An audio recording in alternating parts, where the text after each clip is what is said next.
우리 1990년의 걸프전을 여러분 기억하실 겁니다. 이라크가 이제 쿠웨이트를 침공해서 전쟁이 발발했는데요. 이 전쟁이 언론사적으로 굉장히 한 획을 그은 그런 전쟁으로 평가를 받고 있습니다. 뭐 다른 전쟁사적으로는 뭐 우리가 또 다른 얘기를 할 수 있지만 언론사적으로 큰 획을 그은 사건이다. 왜 그러냐면 이 전쟁을 생생하게 집에서 안방에서 마치 영화 보듯이 전쟁을 생중계한 거예요. 그래서 야간에 바그다드의 대공 포탄이 막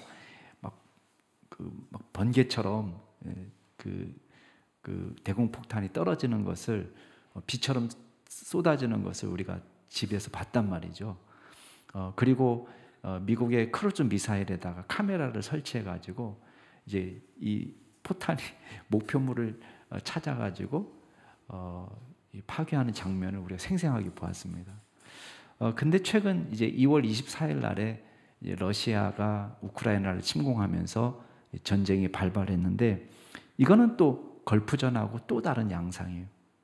걸프전은 거대 방송사가 전쟁을 중계했다고 그러면 지금은 다 개인이 일일이 SNS로 찍어가지고 그거를 SNS에 올리는, 카메라로 찍어서 전쟁을 더 가까이 생중계하는 거죠.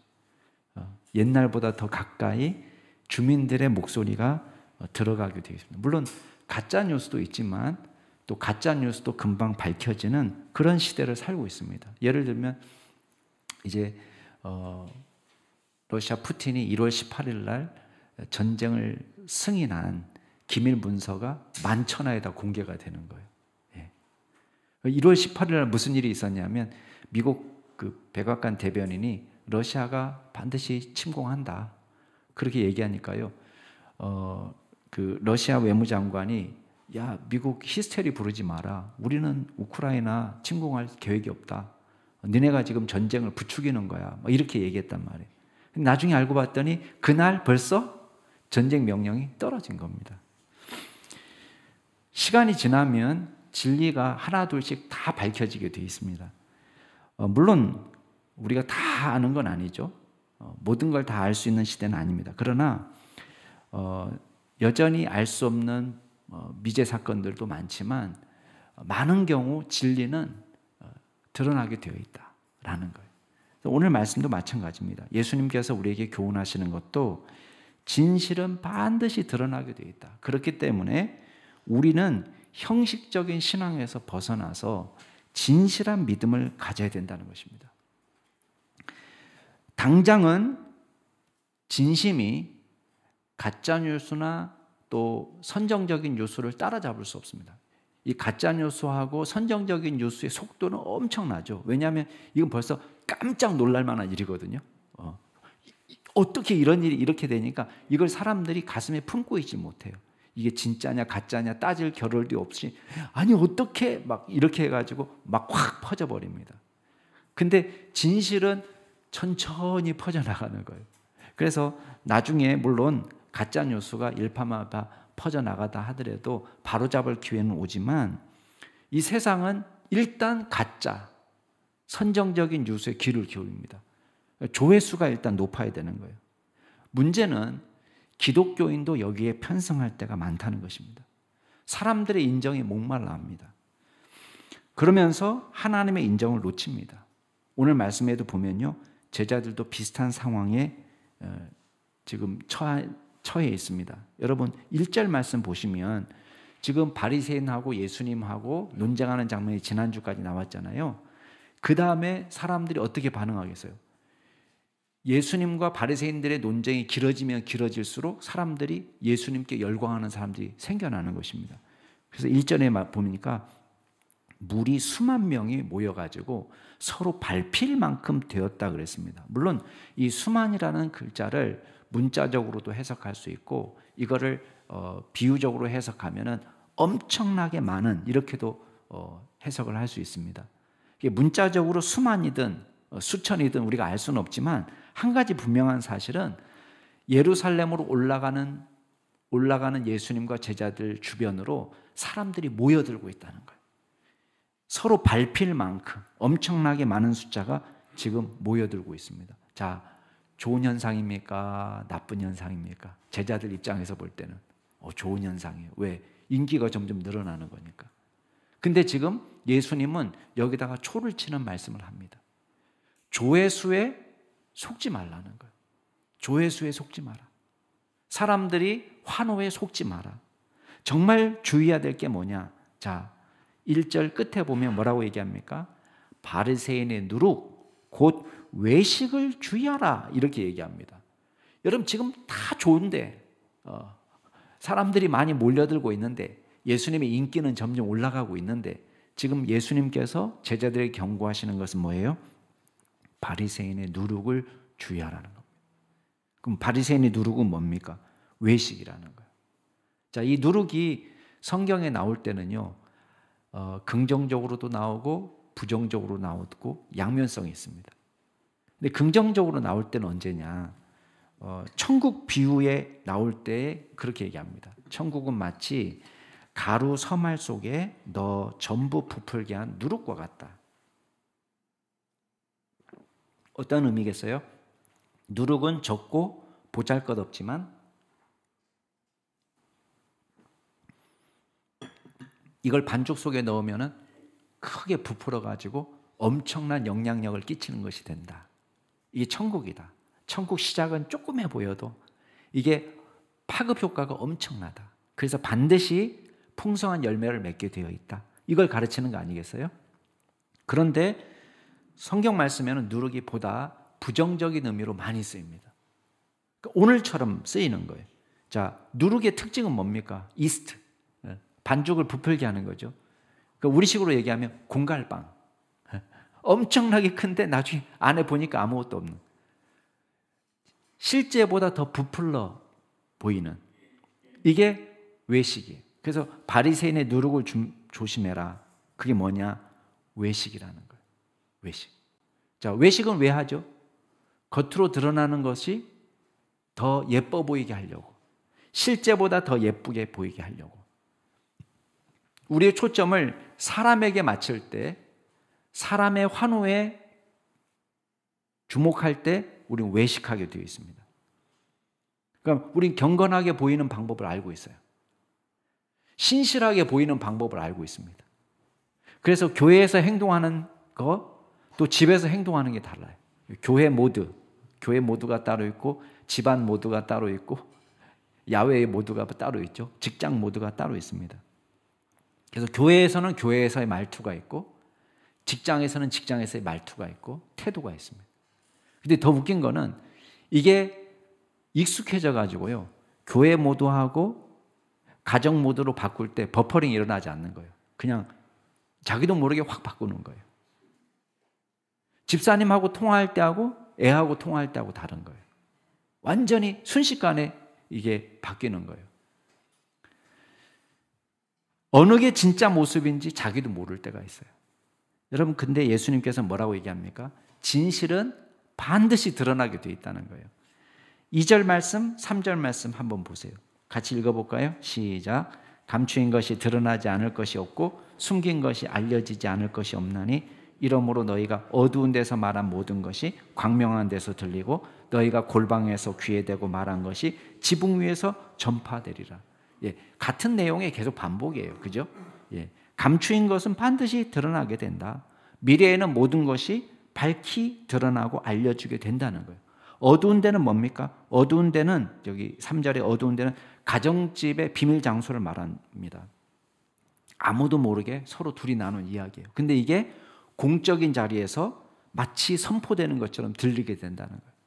골방에서 소곤소곤 속삭거렸는데 이게 마치 지붕에서 여러분 동네 사람들 해서 말한 것처럼 온 천지에 퍼지는 날이 오게 된다는 것입니다. 자, 이런 일이 왜 일어날까요? 나랑 얘기한 사람이 밖에 나가서 고자질해서? 아니에요. 이런 일이 일어나는 건 지금 우리 둘만 이야기하고 아무도 비밀을 깨지 않았어요. 근데 이게 만천하에 나타나게 될 날이 온다. 그 뭐냐? 하나님께서 이게 마지막 때에 다 드러나게 하신다는 거예요. 진리가 반드시 드러날 때가 온다는 것입니다. 지금 우리는 위선은 사람을 속이는 거예요. 저 사람도 속고 나도 속았어요. 깜짝같이 내가 속을 정도로, 내가 진짜 좋은 사람이라고 착각할 만큼 우리는 이 위선을 통해서 나도 속고 저 사람도 속았습니다. 그런데 이게 온전히 다 드러나게 된 날이 온다는 것입니다. 언제? 하나님 앞에서. 우리는 사람의 평가에 귀를 기울일 때가 많아요. 저 사람이 나를 어떻게 볼까? 여러분, 사람의 평가가 물론 중요하죠. 세상 살면서. 근데 여러분, 사람들이 나를 좋은 신앙인으로 살아갈 때 어떤 때는 조롱도 하고 비난도 합니다. 남는 건 진실밖에 없습니다. 우리를 조롱하고 비난하는 사람이 영원하냐? 천만의 말씀이에요. 지금 우리를 환호하고 박수 쳐주고 칭찬하던 사람들도 영원하냐? 그렇지 않습니다. 우리를 칭찬해 주는 사람도 영원하지 않고 우리를 조롱하는 사람도 영원하지 않습니다. 나의 위선과 거짓이 통하던 시대도 지나갑니다. 오직 하나님의 평가만이 영원하다는 거예요. 중요합니다.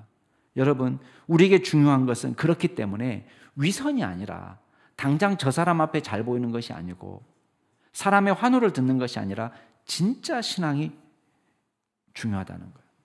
때로는 진실한 신앙이 오해를 받기도 합니다. 여러분, 초기 기독교 역사를 보면요, 참 힘들고 어려운 시기를 많이 보게 됩니다. 1888년 6월 달에 황당한 소문이 걷잡을 수 없이 이 한양 도성에 퍼지기 시작합니다. 서양 선교사들이 와서 선교를 하는데 이 서양 선교사들이 애들을 납치해 간다는 거예요. 애들을 고아나 이런 어린애들 도와줬거든요. 애들을 납치해서 뭐 어떤 사람은 스프를 끓여 먹는다, 어떤 사람은 누나를 뽑아내 가지고 약이나 뭐 약으로 쓴다, 뭐 별별 소문이 다 나가는 거예요. 애들의 심장을 도려내 가지고 약으로 쓴다더라. 여러분, 이 소문이 퍼져 나가는데 걷잡을 수 없습니다. 실제 이거를 진짜로 믿고 서양 사람들에게 위해를 가하는 경우도 생긴 겁니다. 여러분, 진실은 뭡니까? 한국 사람들도 도와주지 않는 고아나 거지들을 서양 선교사가 거두어서 먹여주고 입혀주고 가르쳐주고 우리나라의 초기 좋은 기독교 지도자들이 될 수 있도록 교육시켜주고 학교에서 가르치고, 이게 진실입니다. 근데 이 억울함이 풀리기 전까지는 어떻게 합니까? 오해를 받고 위협을 당하고 때로는 폭력적인 위해를 당하기도 합니다. 그러나 저와 여러분이 힘써야 될 건 뭡니까? 진실은 밝히 드러날 때가 온다는 거예요. 하나님께서 반드시 우리의 신앙을 평가할 때가 온다는 것입니다. 사람들의 평가가 영원한 것이 아니라 하나님의 평가가 영원한 거예요. 그러면 우리가 힘써야 될 건 뭐냐? 우리의 겉사람에 치중하기보다는 우리의 속 심령의 변화에 치중하는 것입니다. 우리 기도가 진실해야 되고요. 주님의 말씀에 믿음으로 반응해야 되고요. 우리의 예배가 하나님 앞에 받음직한 영과 진리로 드려지는 예배가 되는 것입니다. 여러분, 우리는 예배 시간에 조용히 앉아있다고 예배 드리는 게 아니에요. 우리는 얼마든지 조용히 있을 수는 있지만 우리의 마음이 콩밭에 가 있을 때도 많습니다. 그러나 하나님이 우리에게 원하시는 예배는 어떤 예배입니까? 영과 진리로 드리는 예배. 마음을 들여서 주님을 찬양하고 예배하는 것. 주님이 기뻐하시는 것입니다. 여러분, 바리새인의 누룩을 주의합시다. 우리가 진실한 믿음으로 거듭나는 믿음의 종들이 될 수 있기를 주의 이름으로 축원합니다. 두 번째 기억할 게 있습니다. 그러면 진실한 신앙인이 살아가는 방식이 뭐예요? 진실한 신앙인의 방식은요, 하나님을 두려워하는 삶이에요. 사람을 두려워하지 않고 하나님을 두려워합니다. 사람의 시선보다도 하나님을 두려워하는 신앙생활을 갖는 것입니다. 여러분, 그렇기 때문에 이런 신앙이 굉장히 중요합니다. 자, 앞에서 믿음 때문에 때로는 정신적인 육체를 받는 상황이 올 수 있다고 그랬습니다. 그럴 때 우리가 중요한 건 뭐냐? 하나님 앞에 순전한 믿음을 갖는 거예요. 여러분, 히브리서 11장 1절에서 믿음은 뭐라고 얘기합니까? 바라는 것들의 실상이요, 보지 못하는 것들의 증거다 그랬습니다. 보이지 않는 것들의 증거다. 여러분, 바라는 것들의 실상이라는 건 뭡니까? 아직 내가 소망하는 거예요. 주님이 주신 약속을 믿고 바라보고는 있지만 아직 현실은 아니에요. 근데 마치 이것이 현실에서 일어난 것처럼 받아들이는 거예요. 이게 믿음이라는 거예요. 아직 보이지 않아요. 근데 이거를 마치 내가 보고 있는 것처럼 증거하는 것입니다. 여러분, 하나님 나라도 마찬가지입니다. 보이지 않습니다. 그런데 성경이 증언하는 그 하나님 나라를 내가 지금 보고 있는 것처럼 증거하는 게 믿음이라는 거예요. 아브라함이 그런 믿음을 보여줬습니다. 여러분, 하나님의 약속을 믿고 가나안 땅을 찾아왔습니다. 고향 갈대아 우르를 떠났습니다. 그가 죽을 때까지 차지한 땅이라고는 자기하고 자기 부인이 묻힐 막벨라 굴, 그거 딱 차지했습니다. 그것도 그냥 공짜로 준 게 아니에요. 하나님, 야, 가나안 땅으로 가라. 내가 내게 보여줄 땅으로 가라. 약속의 땅으로 가라. 그 땅을 내가 너와 내 자손에게 주겠고. 아니, 그 약속이 안 이루어진다니까요. 가나안 땅에 왔는데 뭐 내 땅이 있느냐? 아니에요. 다 자기 땅이 있어요. 다. 자기가 묻힐 땅, 자기 부인이 묻힐 땅을 돈 주고 삽니다. 은 400세겔. 성경의 내용을 가만히 보면요, 마치 줄 것처럼 해요. 아이, 우리 사이에 무슨 공짜로 그냥 가지라고. 그랬더니 아브라함이 그래도 이걸 어떻게 공짜로 가질 수가 있냐고, 얼마인지 얘기해 보라고 얘기하니까 뭐 공짜로 가져도 되는데 은 400달라고 얘기합니다. 은 400. 그게요, 학자들이 그렇게 봅니다. 이게 말은 이쁘게 그냥 가져. 그냥 400만 줘. 근데 그 400만이 아닌 거예요. 그게 시세보다도 더 훨씬 더 비쌌을 것으로 짐작하는 거예요. 왜? 아브라함은 절대 약자예요. 오갈 데 없는 사람이에요. 여긴 수가 엄청 많아요. 이 사람 하나 죽이고 제거하는 거 아무것도 아니에요. 은 400 주고 삽니다. 웃돈 주고 프리미엄 주고 산 거나 비슷해요. 그러면 여러분 보세요. 우리가 생각할 때는 그 약속 믿지 마. 집에 가지 그냥. 근데 약속을 믿는 거예요. 이 사람들이 나를 죽일까 말까. 사람들을 보면요, 여기에 살고 싶지 않아요. 완전 혼자예요. 경찰이 이 사람을 보호해 주지 않아요. 근데도 아브라함은 무엇을 두려워합니까? 하나님을 두려워합니다. 하나님 앞에서의 삶이에요. 아브라함의 믿음이 약해지지 않습니다. 이삭을 낳을 때까지 엄청나게 오랜 세월이 지나갑니다. 그래도 약속을 믿습니다. 주변 사람들의 위협에도 굴복하지 않습니다. 여러분, 성경에 보면 이삭만 우물을 빼앗긴 게 아닙니다. 이삭은 파면 또 빼앗아가고 파면 빼앗아가고 그러잖아요. 아브라함도 마찬가지예요. 여러분, 그랄 땅에 갔는데 아비멜렉의 종들이 와서 우물을 빼앗았습니다. 그걸 나중에 아비멜렉하고 거래할 때에 솔직하게 고백합니다. 아비멜렉은 나는 모르는 일이라고 이렇게 얘기해요. 딱 잡아댑니다. 왜 모르겠습니까? 여러분, 억울한 일입니다. 수적으로 절대 열세입니다. 섣불리 대적할 수도 없습니다. 그러나 그 땅을 떠나지 않고 거기에 정착하고 있습니다. 왜 그렇습니까? 하나님의 약속 때문이에요. 하나님의 명령에 순종하는 것입니다. 현실을 보면은 절망이에요. 그러나 하나님을 믿기 때문에 그 약속을 믿고 그곳에 있는 것입니다.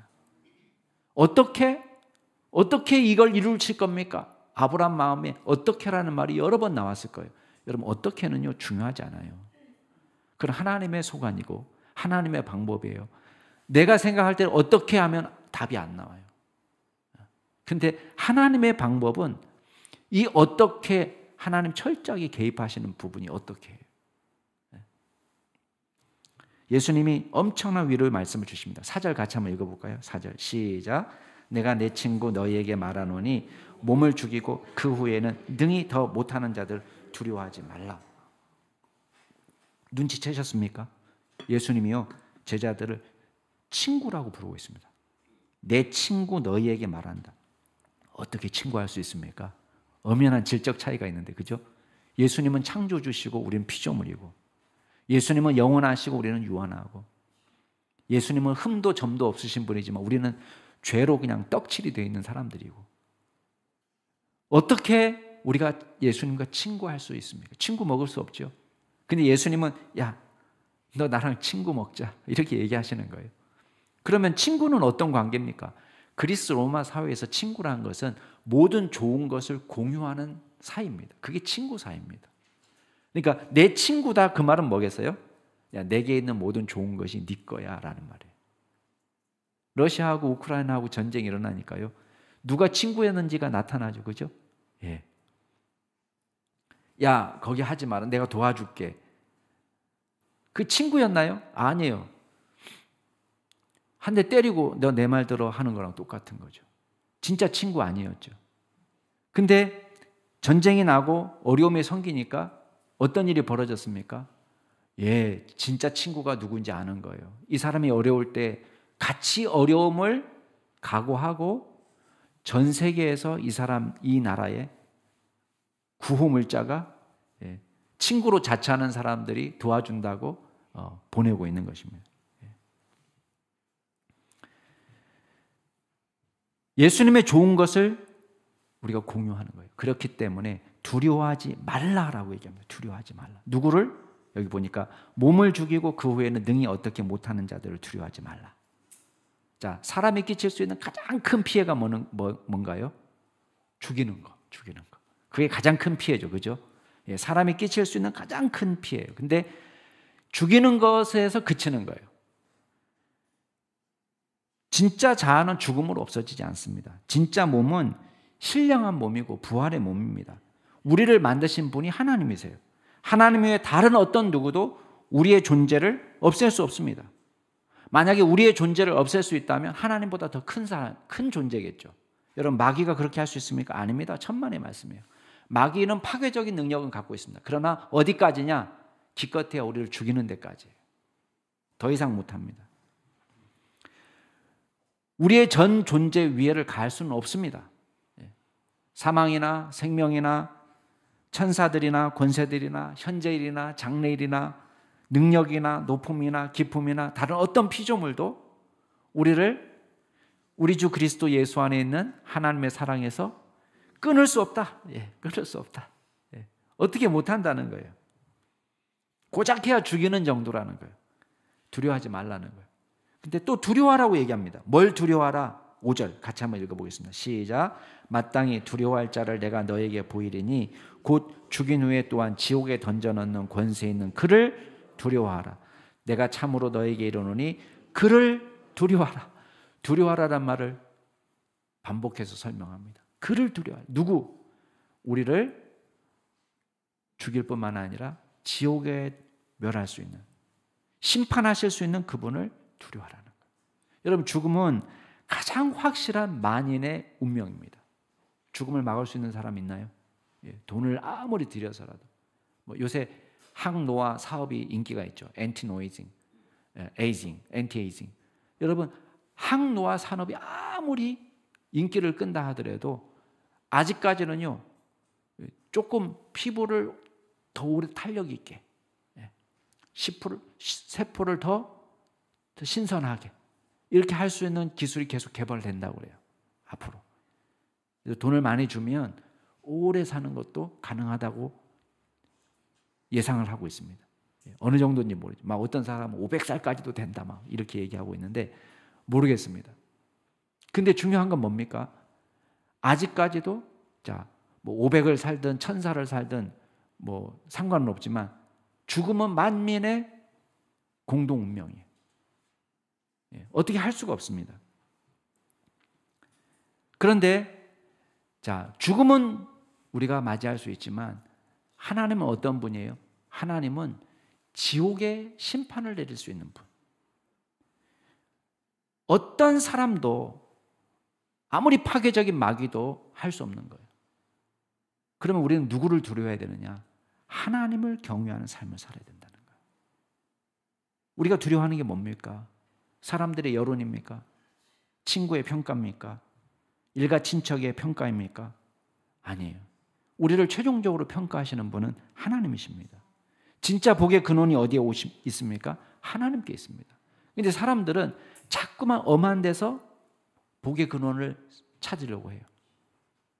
이스라엘 백성들이 한 일을 하면 예레미야가 뭐라고 얘기합니까? 엉뚱한 것에서 우물을 판다는 거예요.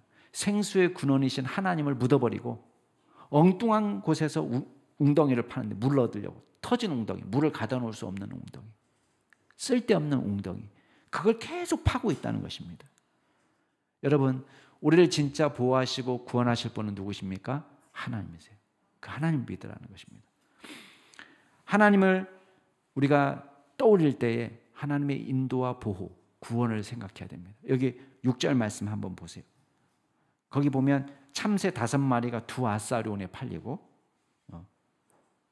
자, 아사리온은 어느 정도인지 아세요? 아사리온은 하루 품삯의 16분의 1 정도 돈입니다.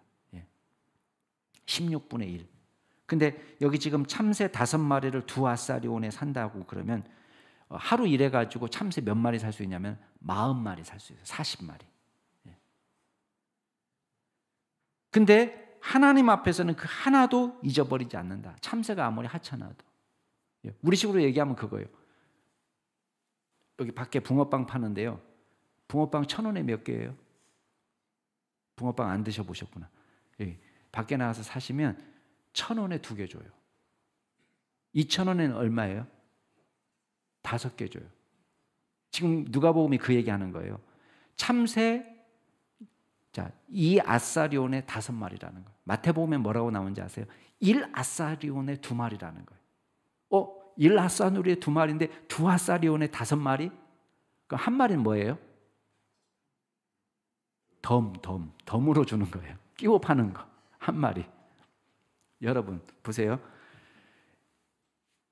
누가가 일부러 저는 그렇게 했다고 봐요. 물론 예수님이 이렇게 얘기했겠지만 한 아사리온에 2마리인데 2아사리온에 5마리다. 근데 하나님 앞에서는 그 하나도 잊어버리지 않다. 그 하나가 누구냐? 덤으로 끼워주는 하나예요. 얘는 가격이 없어요. 보너스로 하나 더 줄게요. 그거예요. 여러분, 덤으로 끼워 파는 하나도 하나님은 기억한다는 거예요. 그 마태복음의 표현대로 하면 하나님이 허락하지 않으면 그 한 마리도 하늘에서 떨어지지 않는다는 것입니다. 여러분, 하나님의 돌보심에 예외가 없습니다. 우리는 끼워 팔 때는 하나는 덤으로 주는 거예요. 예외예요. 이건 값으로 치지 않아요. 그냥 제가 기분 좋아서 하나 넣어줄게요. 근데 하나님에게는 이 끼워 파는 참새도. 자, 7절도 한번 읽어보세요. 7절 같이 읽겠습니다. 시작.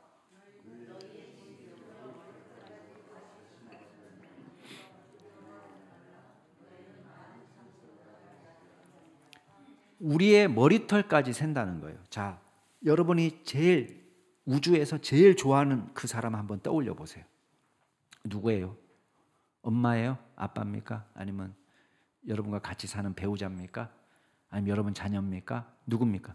우주에서, 여러분이 우주에서 가장 사랑하는 그 한 사람을 떠올려 보세요.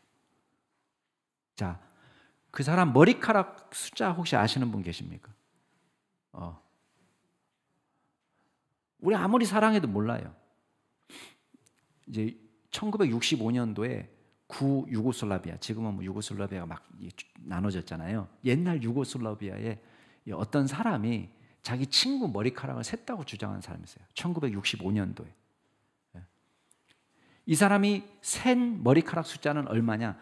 33만 4,560개예요. 제가 볼 때는 거짓말 같아요. 74일 걸렸대요. 여러분 셀 수 있습니까? 74일 걸려서. 어렵잖아요. 왜냐하면 여기서 어디까지 샜는지를 일단은 하기가 어렵잖아요. 실제 그렇게 많지 않답니다. 33만 4,560개. 근데 실제 이 학자들이 계산해 본 걸로는 물론 일일이 세보진 못해요. 요만큼만 딱 세보고 머리 전체 넓이에 곱하기 이거 하는 거예요. 그러면 어느 정도 나오냐면 8만 개에서 10만 개 정도 된다는 거예요. 머리카락이. 자, 여러분이 우주에서 제일 사랑하는 사람의 머리카락 정보가 필요합니까? 별로 필요하지 않아요. 그 사람이 뭘 좋아하는지, 어떤 선물을 좋아하는지, 뭐는 제일 싫어하는지, 그거는 도움이 되는 정보예요.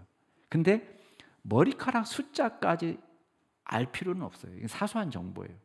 그러면 예수님이 지금 우리의 머리카락을 세신다, 그 말은 무슨 말이겠어요?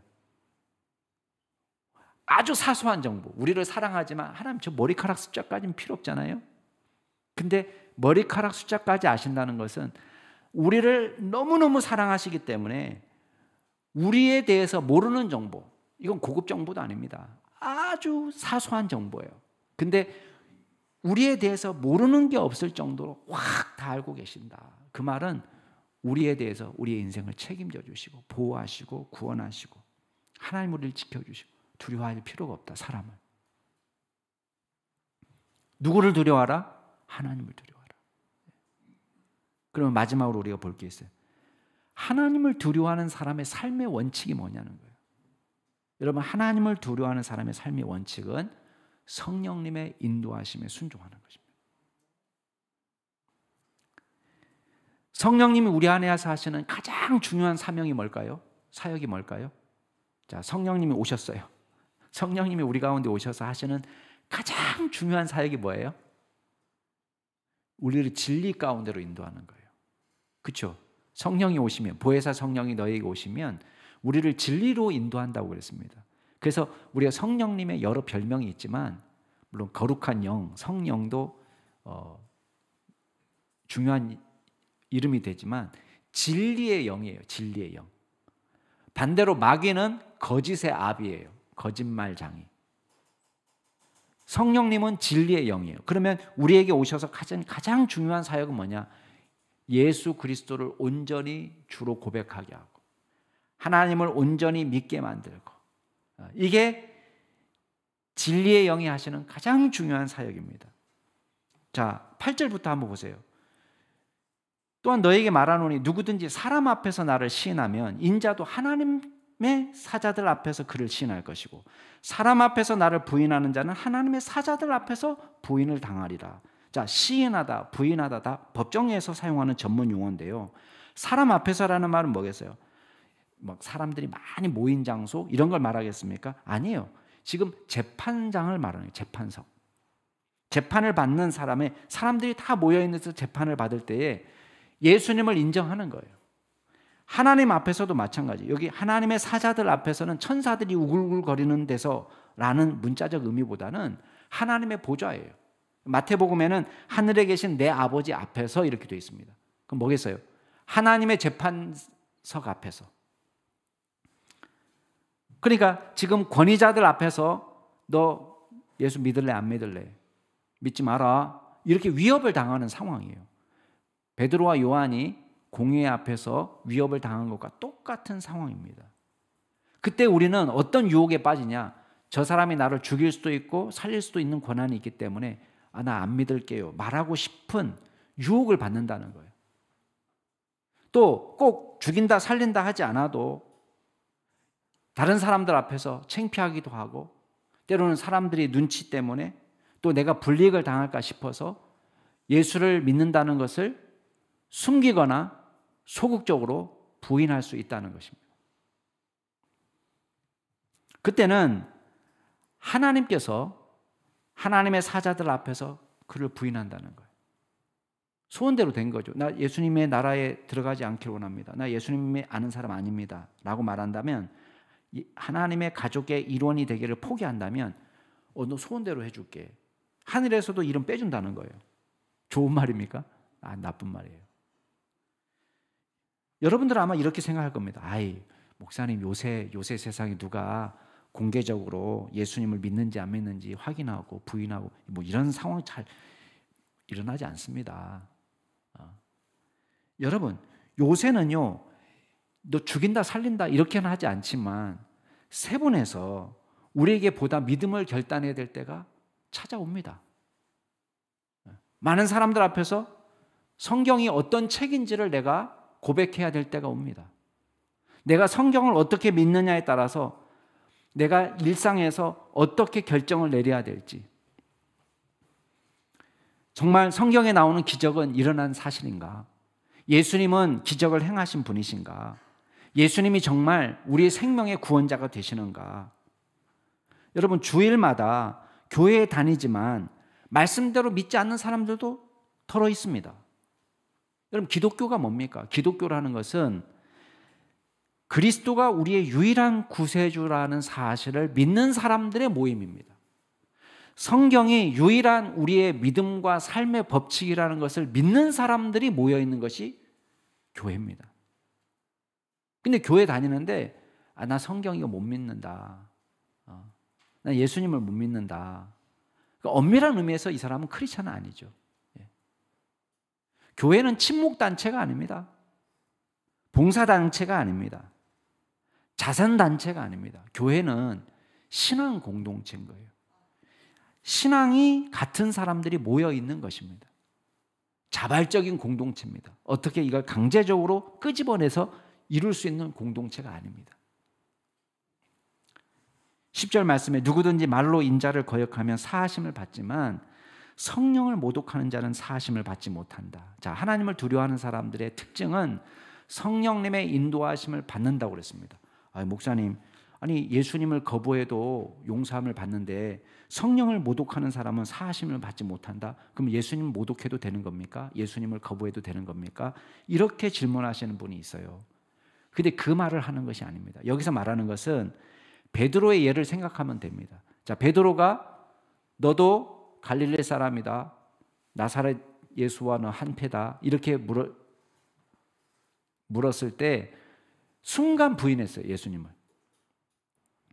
그러니까 용서함 받았습니까? 안 받았습니까? 용서함 받았어요. 그걸 말하는 거예요. 근데 성령님을 모독하는 것은 또 다른 일입니다. 성령님을 모독했다는 것은 뭐냐면 이 성령의 사역은 내적인 사역이에요. 그죠? 우리 내면에 오셔서 믿음을 주신 사역인데 그거를 내가 애써 부인하고 반대로 살아간다. 성령님을 모독했다. 성령님이 우리에게 주시는 믿음의 역사를 내가 거부한 걸 말하는 거예요. 주님이 예수님께서 우리의 유일한 구세주라는 사실을 우리에게 조명해 주실 때 우리가 거부하는 거예요. 믿음에서 떠나버리는 것이죠. 성령의 역사를 우리가 맛볼 수 있습니다. 성령의 은사를 맛볼 수도 있습니다. 예수님이 행하시는 기적을 눈으로 볼 수도 있습니다. 가룟 유다입니다. 가룟 유다는 자기가 실제로 귀신을 쫓아내는 자리에 있기도 했고 자기가 실제로 귀신을 쫓아내기도 했을 거예요. 성령의 역사를 경험했어요. 근데도 불구하고 어떻게 한 겁니까? 성령님의 역사를 모독하고 거부합니다. 믿음을 거부합니다. 반면에 크리스찬은 어떤 사람이냐? 성령님의 인도하심에 순종하는 사람이에요. 자, 11절, 12절 같이 읽겠습니다. 시작. 사람이 너희를 회당이나 위정자나 권세 있는 자 앞에 끌고 가거든 어떻게 무엇으로 대답하며 무엇으로 말할까 염려하지 말라. 마땅히 할 말을 성령이 곧 그때에 너희에게 가르치시리라. 여러분, 회당이나 위정자, 권세 있는 자, 죽인다 살린다 하는 이 어려운 상황 속에서도 우리가 무엇을 말할지, 예수님은 어떻게 변론할지 걱정하지 말라는 거예요. 왜? 성령님의 인도하심이 있으면 우리가 말할 수 있게 하신다는 것입니다. 여러분, 박해를 피한다는 뜻이 아닙니다. 채찍을 5대 맞을 거를 한 대로 줄여준다, 그런 뜻으로 하신 것이 아닙니다. 내가 요령 있게 잘 말해서 싹싹 피해갈 길을 마련하신다, 그 뜻이 아닙니다. 우리가 적게 맞도록 아니면 죽을 것을 살 수 있도록 그렇게 하신다는 뜻이 아닙니다. 여기서 우리에게 가르치는 건 뭡니까? 성령님께 우리의 삶을 맡기고 성령님이 말하게 하시는 대로 우리가 예수를 시인하고 변론하고 담대하게. 여러분, 담력은 우리 고유의 것이 아닙니다. 신앙은 우리 고유의 것이 아닙니다. 성령께서 말하게 하실 때에 담대하게 우리 신앙을 고백할 수 있는 거예요. 그게 뭐야? 성령의 역사다, 이렇게 말씀하고 있는 것입니다.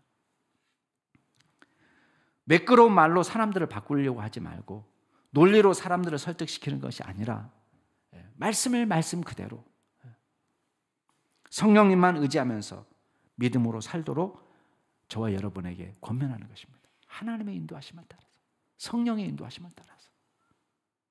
사랑하는 성도 여러분, 우리가 두려워하는 것이 무엇입니까? 여러분, 세상에 주는 달콤함을 누리지 못할 것 같아서 두렵습니까?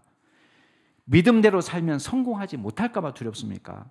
원하는 것을 얻지 못할까 봐 두렵습니까? 그런 걸 두려워하지 말라는 거예요. 우리가 두려워할 유일한 대상은 하나님이시다. 그 사실을 기억하는 믿음의 종이 될 수 있기를 바랍니다. 여러분, 요한 아른트가 그런 얘기를 했습니다. 여러분, 낙타가 짐을 지고 걸어갑니다. 낙타 위에 별 짐을 다 지를 수 있겠죠. 엄청 비싼 양탄자를 지우고 거기에 온갖 금은 보화를 거기다 실어 놓고 치장을 하고 낙타가 짐을 싣고 간단 말이에요. 사람들이 낙타를 보면서 와, 환호합니다. 무엇을 보고 환호한 겁니까? 낙타가 잘생겨서? 아니에요. 낙타가 싣고 가는 짐이 비싼 거라서 환호한 것뿐이에요. 근데 낙타는 목적지에 도착하면은 어떻게 합니까? 이걸 다 내려놔야 돼요. 주인이 찾아가겠죠. 상인이 이걸 가져다가 짐을 부리고 이걸 팔아서 부자가 되거나 그건 낙타하고 상관없는 거예요. 그럼 낙타는 목적지에 도달해서 짐을 다 부리고 난 다음에 뭐만 남습니까? 맨 몸뚱아리만 남는 거예요. 마구간에 홀로 남습니다. 등짝에 가끔씩 두드러 맞은 채찍 자국이 남아 있을 수 있습니다. 매질당한 자리가 남아 있을 수 있습니다. 쓸쓸합니다. 그게 낙타입니다. 여러분, 우리도 마찬가지예요. 이 세상을 살면서 우리가 여러 가지로 치장할 수 있습니다. 사람들이 환호합니다. 그러나 그건 진짜가 아니에요. 다 없어질 것들입니다. 우리가 하나님 나라 갔을 때 우리에게 남는 건 뭡니까? 우리 몸에 남은 그리스도의 흔적이 남는 거예요. 예.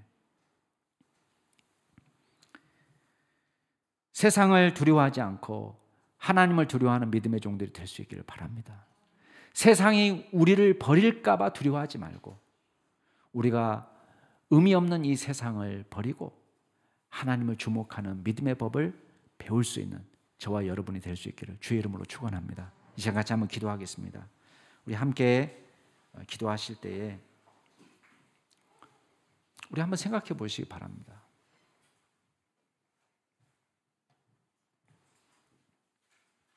우리가 세상을 살아가면서 하나님보다 더 두려워하는 것이 무엇인가? 세상 사람들, 일가 친척들, 우리 친구들, 예수님 때문에 잃을까 봐 두려워하는 것이 무엇입니까? 여러분, 그것을 두려워하지 않고 우리가 오직 하나님만 두려워하는 믿음의 종이 될 수 있도록 도와달라고 기도하시기 바랍니다. 그리고 우리의 삶을 성령께서 이끌어 주시도록 믿음의 삶을 살도록 도와달라고 이 시간 같이 통성으로 말씀을 생각하시면서 기도하시겠습니다. 오 아버지 하나님, 주님, 우리가 이 땅을 살면서 믿음 없이 살아갈 때가 얼마나 많습니까? 주여, 우리를 불쌍히 여겨 주시옵소서. 우리의 몸과 육신과 우리 영혼을 지옥에 등이 멸하시는 주님을 기억하지 못하고 이 땅에 살면서 세상 사람들의 평가와 세상의 인정을 우리가 걱정하고 염려하고 두려워하면서 살았던 우리의 불신앙을 시한 고백합니다. 아버지 하나님, 우리를 불쌍히 여겨 주옵소서. 오 아버지 하나님, 우리가 하나님을 사랑하고 주님을 두려워하기보다는 세상을 두려워하고 친구들을 두려워하고 세상의 평가에 우리가 두려워하고 또 인정받기를 갈망하고 주여, 이 땅에서 허탄한 것을 쫓아서 살아갈 때가 얼마나 많이 있었습니까? 우리가 다 없어질 것, 쓸데없는 것을 우리가 사모하며 그것으로 온몸을 치장하려 할 때가 얼마나 많이 있었습니까? 주여, 우리가 이 세상 속에서 살아가면서 우리를 진심으로 보호하시고 우리를 구원하시는 하나님을 두려워하는 믿음의 종이 되게 하여 주시옵소서. 한 생명도 주님께서 허락하지 않으면 주여 거저 떨어지는 법이 없는 것을 기억하게 하시고 주님께서 우리를 지키시고 인도하시고 보호하신다는 분명한 믿음으로 살게 하시고 주님께서 우리의 머리카락까지 세신 바 되는 주여, 우리의 하나님의 놀라운 사랑과 은혜를 기억하며 주님만 바라보는 저희들 될 수 있도록 도와주옵소서. 우리의 힘으로는 이 세상을 살아갈 능력이 없습니다. 성령께서 도와주셔서 주님을 쫓아서 성령님의 인도하심을 따라서 믿음으로 살아갈 수 있는 저희들 될 수 있도록 주님께서 역사하여 주시고 우리 가운데 진정한 신앙으로 다시 한번 무장하여 주여 허탄한 것을 버리고 주님 앞에 설 수 있는 저희들 될 수 있도록 주님께서 인도하여 주시옵소서. 그리하여 이 남양주 충신교회 모든 믿음의 성도님들이 간절히 주님을 바라보며 진정한 신앙으로 무장하여 하나님 기쁘시게 드릴 수 있도록 주여 인도하여 주옵소서.